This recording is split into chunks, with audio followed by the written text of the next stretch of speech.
আজকে পরিকল্পিতভাবে বিভিন্ন জায়গায় দেশকে অস্থিতিশীল করার চক্রান্তের মধ্যে আমি মনে করি বিগত ফ্যাসিস্ট সরকারেরও বিশাল একটা হাত এখানে আছে।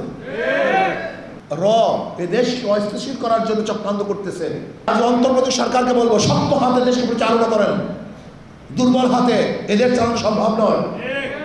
আমি অন্তর্বর্তী সরকারকে বলবো, এর থেকে পরিত্রাণের শুধু একটা উপায় আমি মনে করি, যে এলাকায় দুর্নীতি হবে ওই এলাকার প্রশাসনকে সাসপেন্ড করে দেন।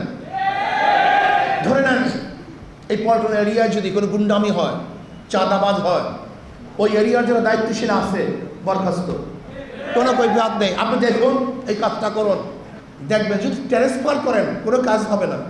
তারা জানে ওখানেও আমরা এখানেও আমরা, শুধু চেয়ার পরিবর্তন হলে আপনার নৈতিকতা পরিবর্তন হয় না। যতক্ষণ পর্যন্ত তার চাকরিতে আঘাত হানবেন না হানবেন ততক্ষণ পর্যন্ত সোজা আঙ্গুলে ঘি উঠবে না। আঙ্গুলকে বাঁকা করুন, দেখবেন এমনিতে ঘি উঠবে।